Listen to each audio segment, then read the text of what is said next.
Okay, so today we're finally getting into our first transcendental function. So beautiful. I really like that. And it's the first transcendental function, the exponential function.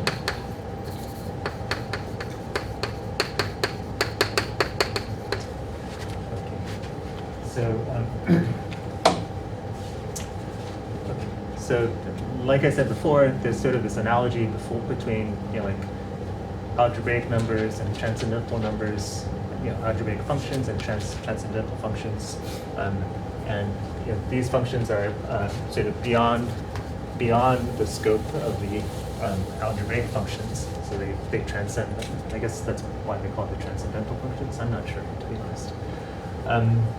Okay, so the exponential function. How many of you have seen the exponential function before? Some of you. Okay. So here is sort of like the motivation. So motivation. I don't know if this is real motivation, but so I have this story. So suppose in order to encourage students to attend class, a professor agrees to give you two to the n cents. So you get 2 to the n cents if you attend n classes in a row. Okay, if you attend n classes in a row, you get 2 to the n cents. Okay, so if you like attend 3 classes, you would get 8 cents, right? And then you skip a class, and then you attend 2 classes, you would get 4 cents, and so on and so forth. Okay. So there are 30 classes, and one student, so student A, attends every other class.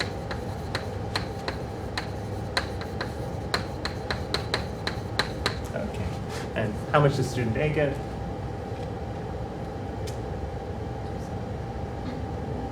30 cents, right? Because there are 30 classes, and he or she attends every other class. And so they attend 15 classes, they get 2 cents per class, because none of them were consecutive. Okay. And gets 30 cents.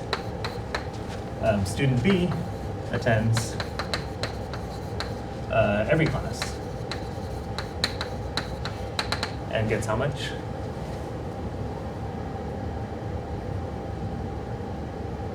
How much would student B get? 2 to the 30, right? Whatever that is, right? 2 to the 30.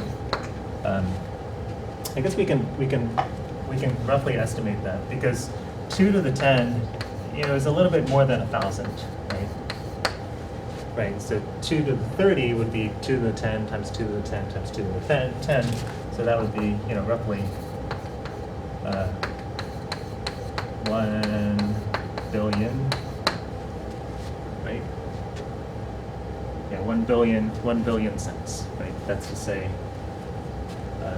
like about $10 million. Okay.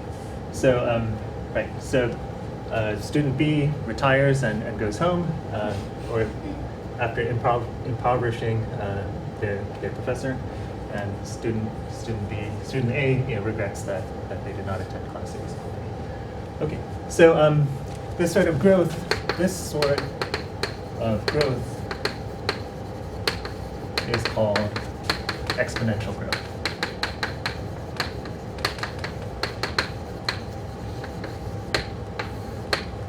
Okay.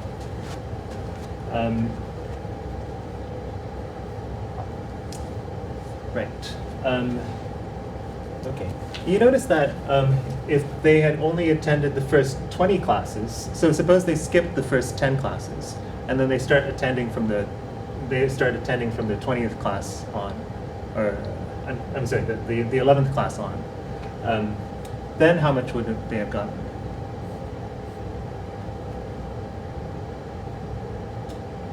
Then how many classes in a row would they attend? Well, they attend 20 of them, right? So that'd be 2 to the 20 And so they would have gotten about 1 million pennies rather than 1 billion pennies, right? Which is still not bad. So 20 classes. So if they start late, 10 days late, then they would end up with only 1 million pennies, which is only $10,000. Okay, so that's, this is, maybe this starts to give you some sense of how the exponential function, how these functions, how this kind of growth works, right?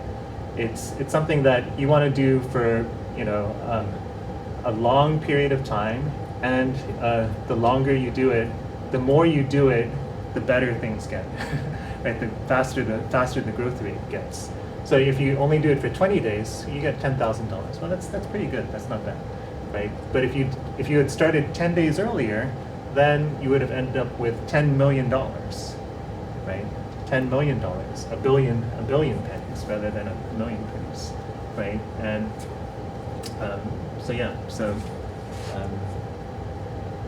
right. So you start to get an intuition of how exponential growth works, I hope. The moral of this story is not to attend class, actually, but to invest early. Invest early and don't go to graduate school. That's sort of not. Okay. So because, for example, if you go to graduate school, you're sort of postponing the beginning of your investments by a certain number of years, right? So sometimes I think, if I had only started, working, X number of years before, then my savings would be better. That might not be true, right? Depending. So there's, who knows? Maybe your graduate school gets you some sort of really good job, but maybe don't go to mathematics graduate school. Okay. Anyway, be wise about how you spend your time. Right. So, right.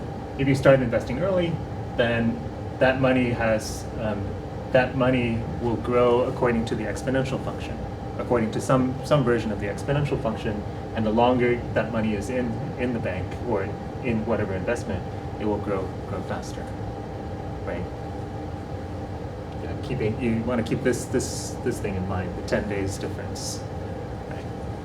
You think that, oh yeah, I can just wait 10 years and start investing then, but no, actually it makes a significant difference, because the longer you go, the faster it grows. Okay. So what's significant about exponential growth? Well, we're sort of getting at it already. It's you can use it as an approximation for how investments grow. The growth of some investment, right? So if you put money in a bank, and the thing is that at this point the growth rate in the bank is very, very tiny. So it would grow, but you'd have to go over a very long period of time, longer than your lifetime, to be that significant.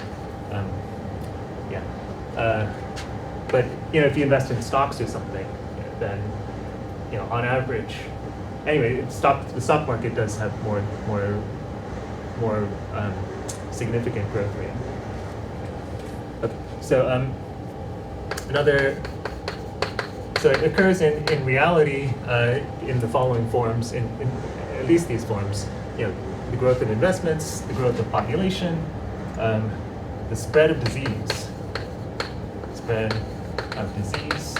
Right? When people are modeling the spread of a disease at the beginning of an epidemic, then the beginning growth is usually exponential. So when they were talking early on in the pandemic about this R, there was some sort of R constant that was related to the exponential growth. Right. Okay. So exponential growth occurs in nature. So our first example of an exponential function is the one we're just talking about. exponential function is this one, f of x equals 2 to the x.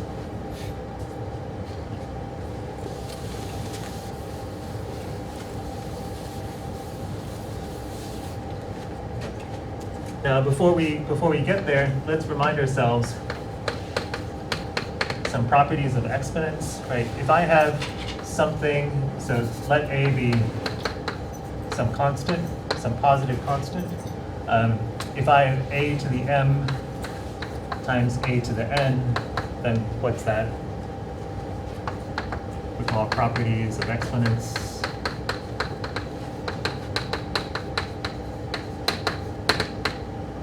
You get something to the m times something to the n. Yes? A to the m plus n. Uh-huh. Yeah, a to the m plus n. Right. Right. That makes sense, of course, right? If I have 2 to the 3 times 2 to the 2, well, that's 2 times 2 times 2 times 2 times 2, so that's 2 to the 5th, right? You add those things together, right? Second basic property: if you have something and you raise that thing to a power, then what do you get? You have something to a power and then raise that thing to a power, what do you get? Take 5 seconds and write something down, just to get yourself into it.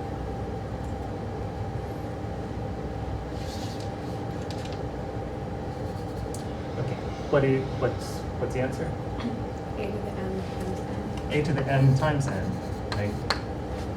A to the m times n, and that makes sense, right? Because if I've got 2 cubed squared, well, I've got 2 times 2 times 2, and then 2 times 2 times 2, right? So I've got I've got six 2's, right? You see that we're gonna end up with the product of these. The number of 2's we're gonna have is gonna be the product here. Okay. Yeah. So these properties are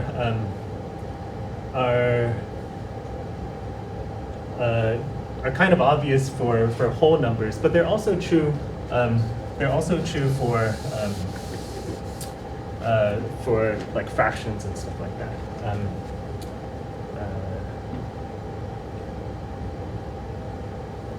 They're true for all numbers, in fact.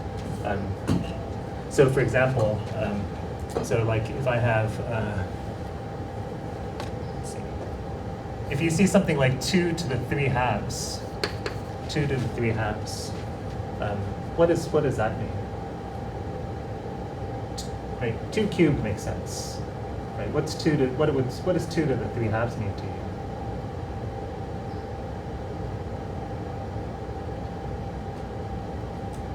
Yeah.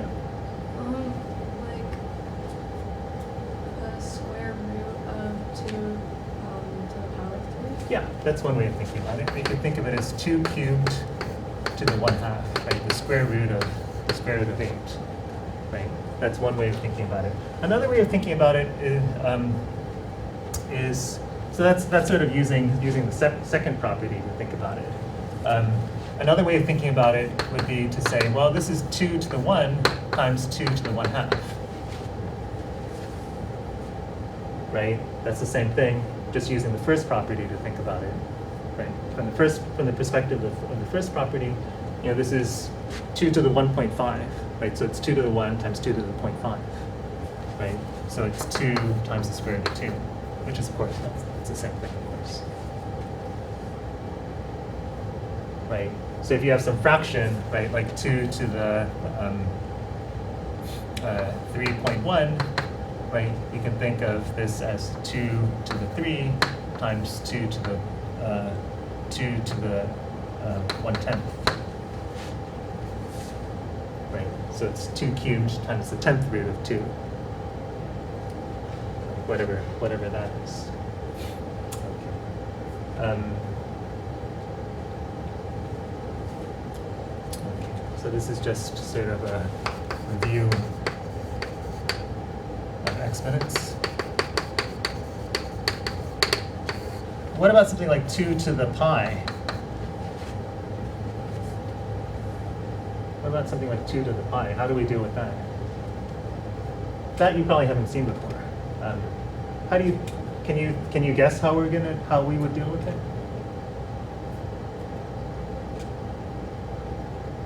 This is a hard one. So what you do, this is not exactly true, but it's close enough to true. So what you can do is you say, well, like what is this?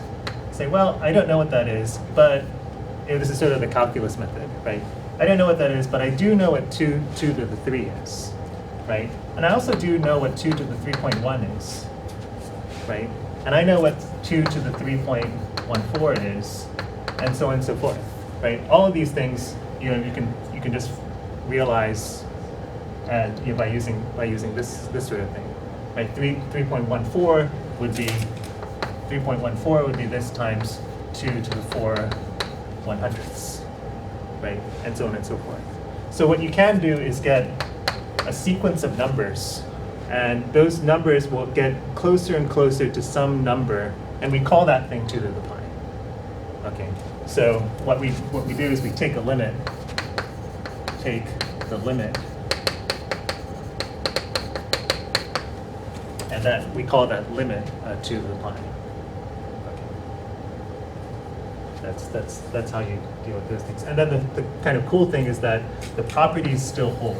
Okay, even though this 2 to the pi is defined in this kooky way with the limit and stuff, the properties still hold. So you can still talk about like 2 to the pi quantity squared would be 2 to the 2 pi and so on and so forth. So this is exponents, fractional exponents.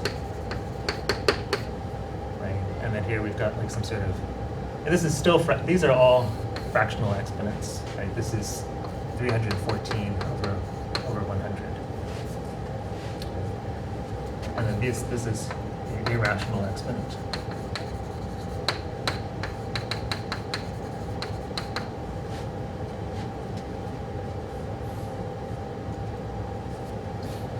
Okay, so,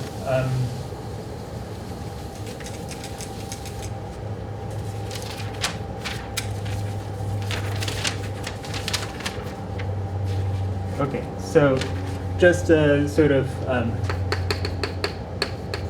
some exercises to sort of review, sort of to use this. If I have something like, let's see, okay.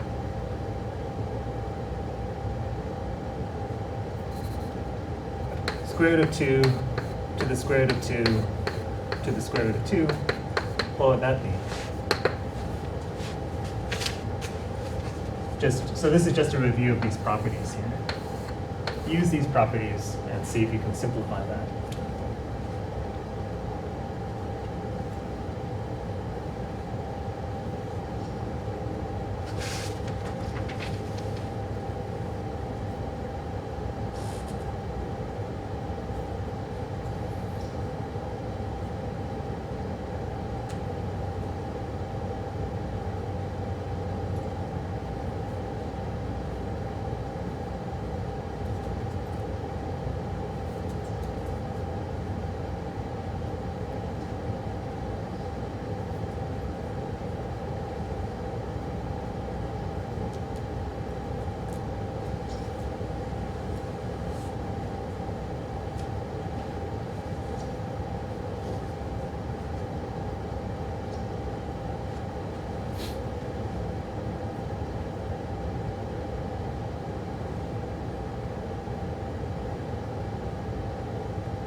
Okay, so what would this be?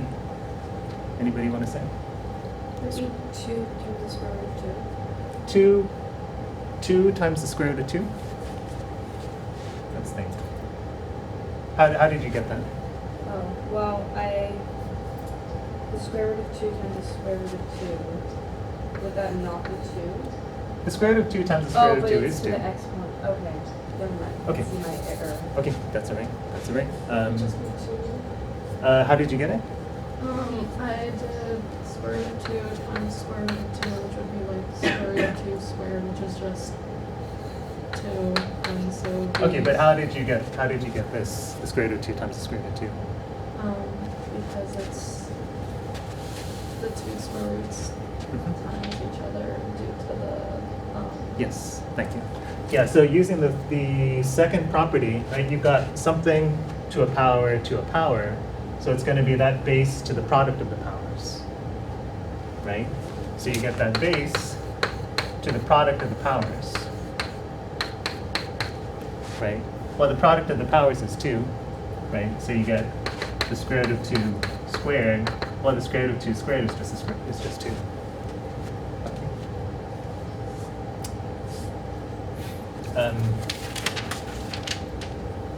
Another one, this is probably maybe easier, 3 to the 2 plus root 5 times 3 to the 2 minus root 5.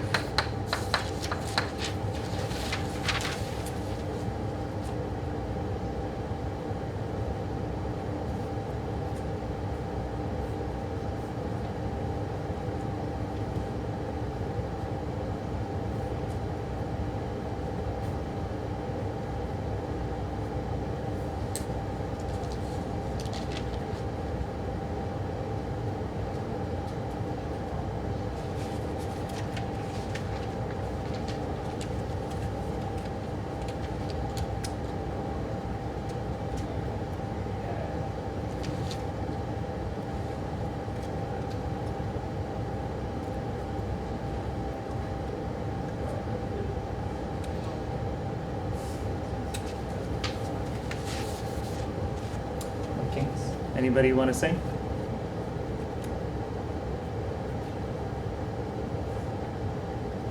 Other than you guys? Anybody else? You have Vivi? I got negative. You had what? Negative. Negative Or 3 to the negative 1 is negative. 3 to the negative 1. How did you get it? I added 2 plus root of 5. Oh, wait, I did this wrong, sorry. Okay, that's okay. Sorry, no, I multiplied. You multiplied. Okay, so Yeah. now you know what to do. You're gonna, right? You use the first property, right? If you get the product, you're gonna add the exponents, right? So you're gonna get. Do you wanna do it? Maybe? Sure, yeah. Yeah. So we get 4.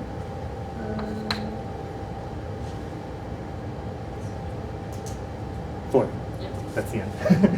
You get 4, right? Because you get 2 plus root 5, 2 minus plus 2 minus root 5, right? So you get 2 plus root 5 plus 2 minus root 5. Then the rest cancel off. You get 3 to the 4, right? 81. Okay.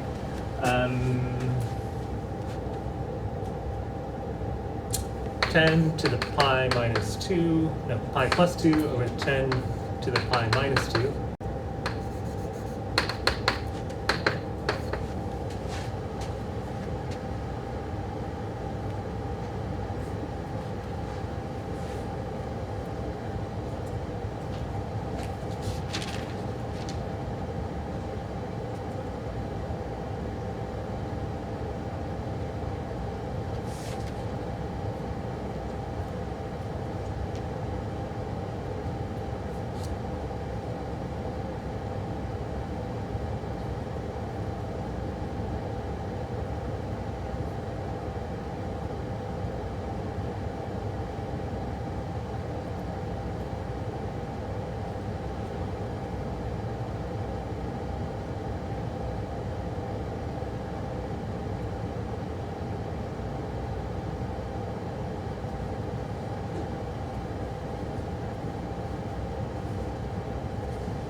Okay. What is that going to be? Go ahead, Olivia. 10 to the 4th, right? How did you get it? So I subtracted the exponent on the denominator from the exponent on the numerator. Right, so you can say, well, this is 10 to the pi plus 2 times 10 to the negative pi minus 2, right? So you say, okay, well, this is going to be 10 to the 10 plus 2 minus pi plus 2. The pi's cancel off, and you get 10 to the 4. Right? Yeah, right, because, you know, a over b is a times b to the minus 1. Right, that's what you're using. That's what you're using here. Right? Or you could think of it as, you could use, you could say, well, this is 10 to the pi times 10 squared, and you've got 10 to the pi times 10 to the minus 2. Right? And you could say, okay, I'm going to cancel these common factors off, and you get 10 to the 4. Either way. Okay. Last one. Square root of 3 to the pi to the 4.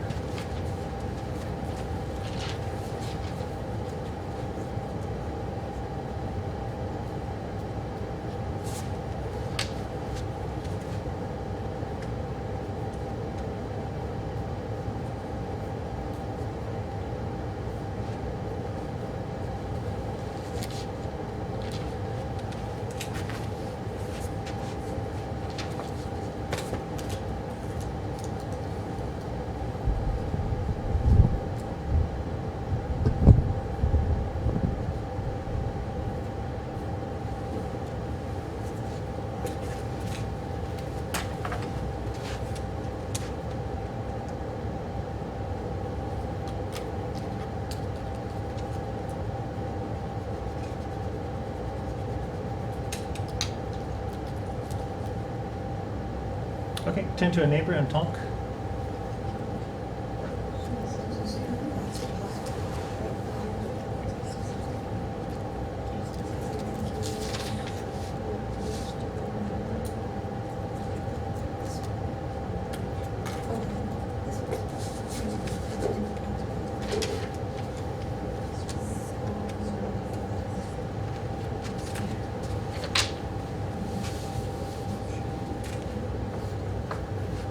Okay, anybody want to say?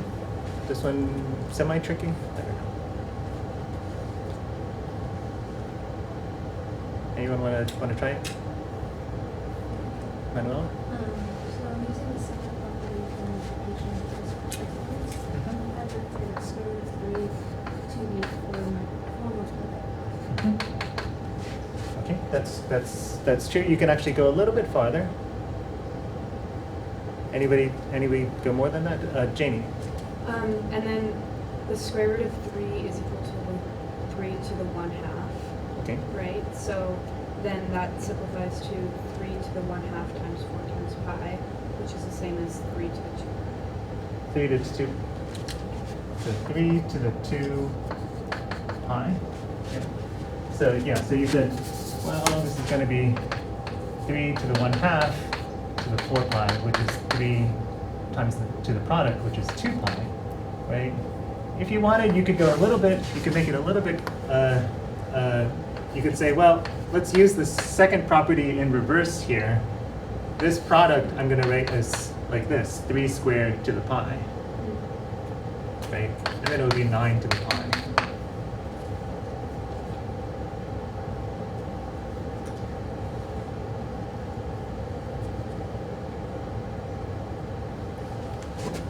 Yeah, so basically at this point, square root of 3 to the 4 pi, we could have used that trick and said, oh, this is square root of 3 to the 4 to the pi, right? And square root of 3 to the 4th power is square root of 3 times the square root of 3 times the square root of 3, square root of 3, which is 3 times 3, which is 9.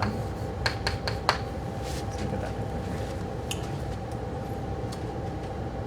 Okay, this was just to sort of review and maybe strengthen your understanding of these two properties, and you'll see them in kind of a maybe unfamiliar context, right? Like using them with non-rational numbers. So yeah.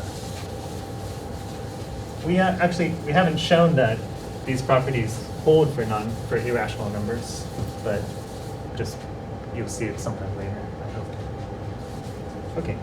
Okay, so all of that was to get back to the our first example of an exponential function. So first exponential function,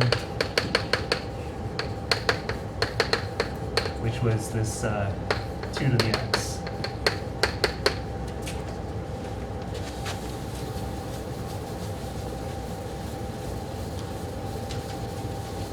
Okay.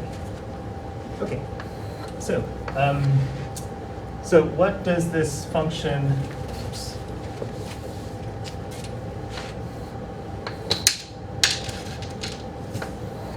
What does this function look like? So 2 to the x, 1, 2, 3, 4, 5, 6, right? So here's 1, 2, 3, 6, 7, 8. Okay. So what does this function look like? Well, what's 2 to the 0? If I evaluate it at x equals 0, what's 2 to the 0? 1, thank you. Right? What's 2 to the 1? 2, right? What's 2 squared? 4, right? What's 2 cubed? 8, right? 6, you get 16, right? It doubles every time. Okay. Doubles every time. Okay, what's 2 to the negative 1?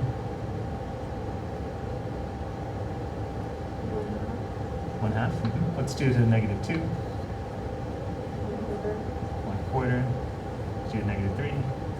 1/8. 1/16. So, right. Because every time we step to the right, we multiply by 2. That is to say, every time we step to the left, we divide by 2. Right. So this is how the function looks, and that we can get these intermediary values. Like 2 to the 3/2, et cetera, and fill it all in, 2 to the pi, so that you've got no holes in it, and it looks something like this. So you got this sort of function. Okay, so the domain of the function is the whole real line, right? You can put in any number into this thing, positive or negative or 0, whatever, right? The range of the function, let's say the image of the function, what kind of numbers come out? What kind of numbers come out of it? Well, can we get negative numbers? No. Can we get 0? No, right? But we can get, you see that we're going to get all positive numbers, right? So all positive numbers.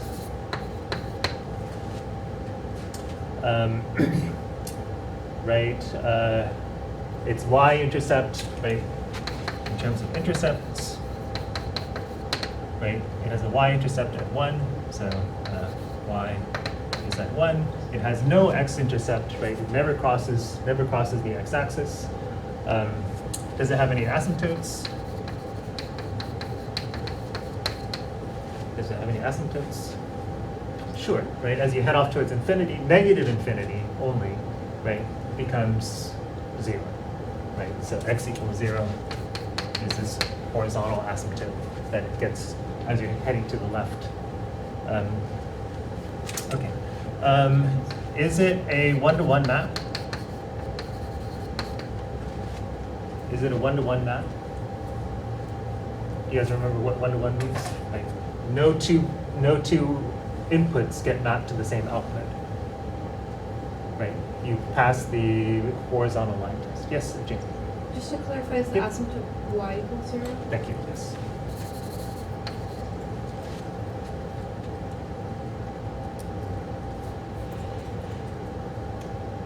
Does it pass the horizontal line test? Yeah, it does, right? Because, if you take the value at some point, and you take the value at some other point, well, you're going to be multiplying by some power of 2, right? The second value is going to have some,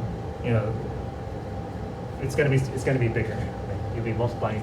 It would be this times some power of 2, right? Like if I have 2, suppose I take a 3 and I also take a pi, right? 2 to the 3 and 2 to the pi. right? You see that this second guy is 2 to the 3 times some times something, right? Times some positive number, right? Times some positive number, and so the one on the right is always going to be strictly bigger. You can't have two values and have them two input values with the same output value. The one on the right is always going to be strictly bigger, right? Because it'll be the one on the left times some positive number. Okay. So yes, it is a one-to-one.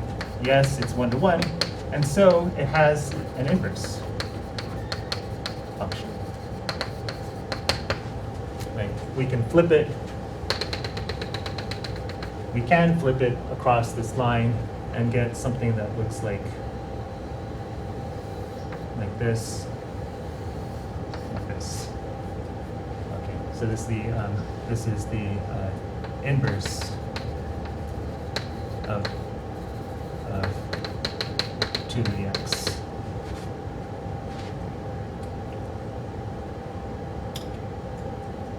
Those of you who know, do you know the name of this function? Have you seen this sort of thing before? Anybody know the name of this inverse function?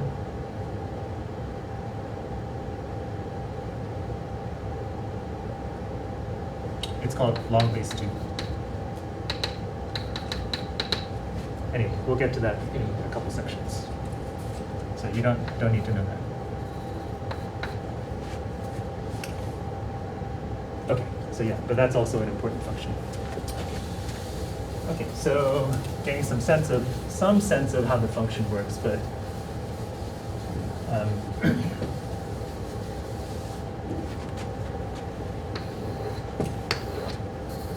so 2 to the x looks something like this. If we are looking at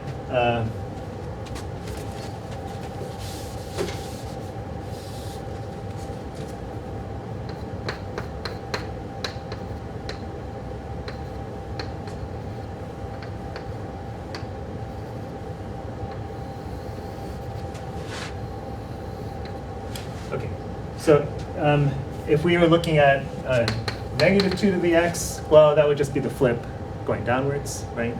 So that's sort of obvious. We don't need to include that one. What if we were looking at 2 to the negative x? What would that look like? Oh, I've drawn this picture completely wrong.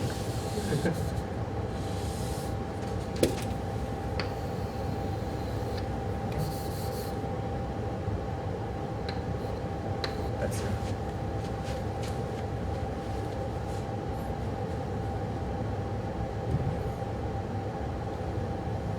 What if we were looking at 2 to the negative x?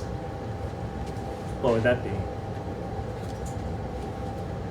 So we're just going to do some transformations, right? If this is f of x, this guy is f of negative x, right? So what happens when you put on a negative on the input? You can see what I'm going to do with my fingers, right? Turns over. Right, so you're going to reverse the graph, right? Which makes sense because this 2 to the negative x is 1 over 2 to the x, which is 1/2 to the x, right? It's 1/2 to the x, and so what's going to happen with that guy is that it gets halved every time you move over, and it multiplies by 2 every time you step this way, right? So you see that makes sense. Okay.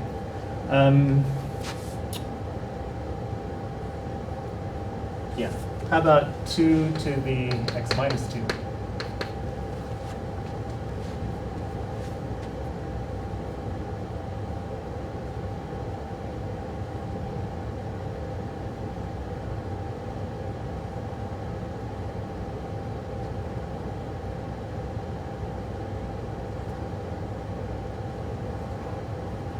What would that look like?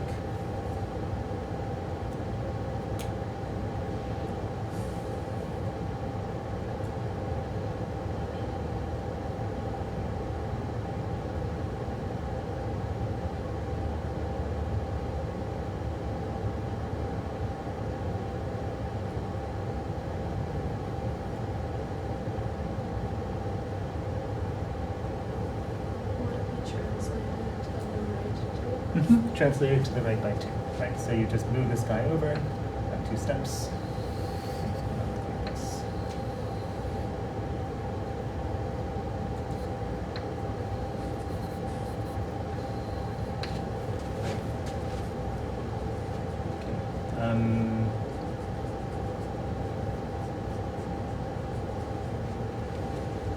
Right. What if I said, let's multiply the function by 2?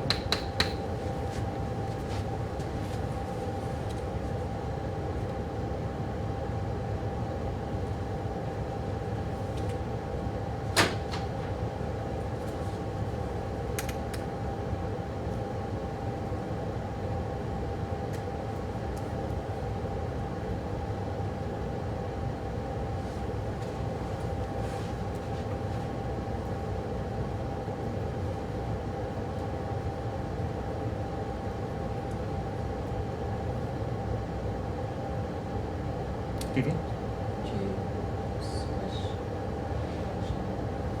You're going this way. I think that you should rather be doing something like this way. Right? You say you're going to stretch it by 2. Everything is going to be multiplied by 2, right? So like at this point it becomes 2. At this point it becomes 4. At this point it becomes 8, right? At this point, at this -1, it becomes 1. At -2, it becomes 1/2, and so on and so forth. Right? So everything gets multiplied by 2, right? And you see that that's actually equivalent to shifting it to the left by 1. Right? This was the original. Here is the original function here. Right? And then here is the scaled function here. Right? Which is the same function but just shifted to the left by 1. Right? Which makes sense, right? Because right, when you multiply this guy by 2, you're going to get 2 to the x plus 1.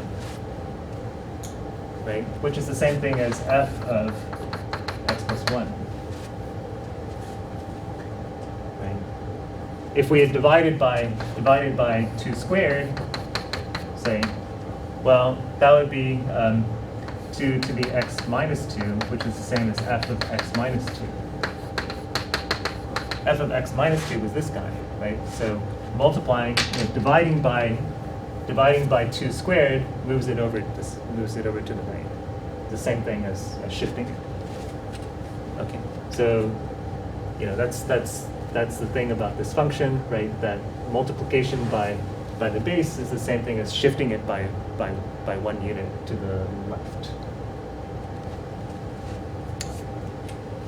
Okay. So we haven't really gotten to the thing that's so important about this function, which we'll say next time. And it has to do with how the function grows, the speed of its growth, actually. But we'll do that next time. Right now, let me just say that we can have other functions. So general exponential functions. You have some base.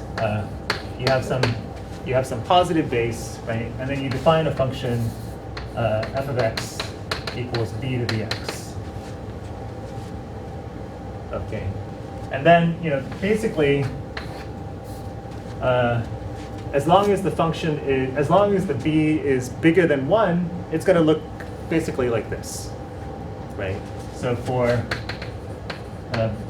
b that are bigger than 1, if you have a 3 or something like that, then it's just going to be 3 and then multiplied by 3 and multiplied by 3 again, so on and so forth, right? So it's going to, roughly look like the same sort of behavior, right? For b less than 1, right? So for b less than 1, well, it's going to be the sort of flip of that, right? So as you go to the right, it's going to shrink, and as you go to the left, it's going to be multiplied by 1 over b.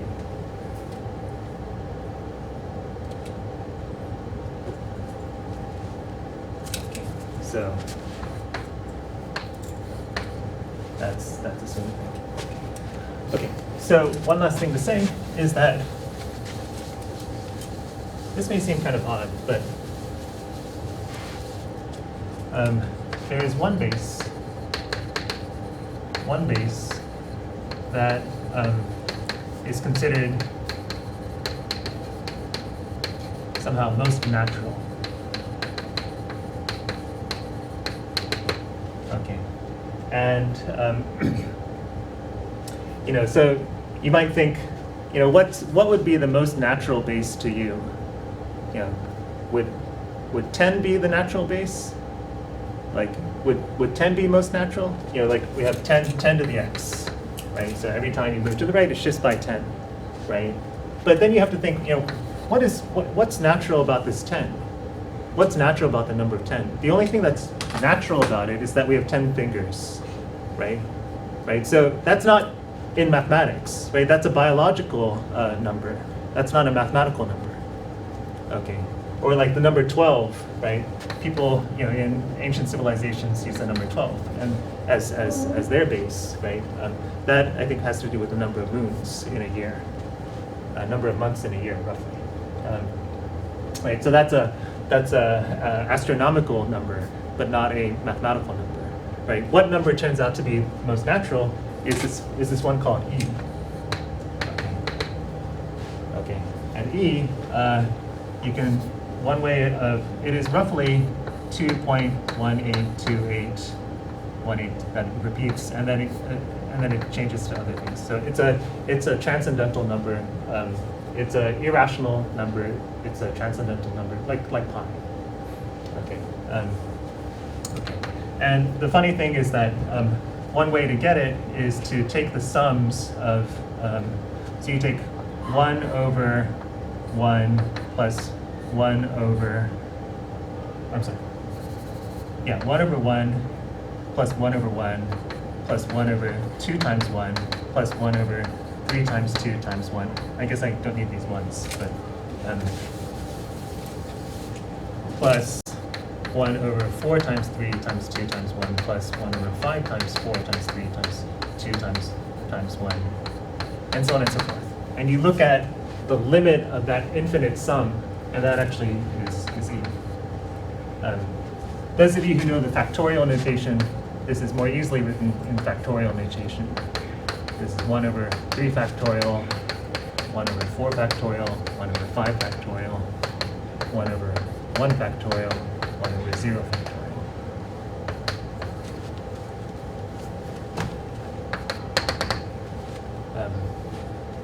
Yeah, so that turns out to be the number that is the best number for the base of the exponential function. Yeah, it's arguably the most important number in mathematics. I've seen a comedic debate between two mathematicians where one was advocating pi and the other was defending E. So they argued for an hour about which number was more important in mathematics. It's E. It depends on the kind of mathematics you do. But yeah. Anyway, okay, that's it for today. See you guys next time.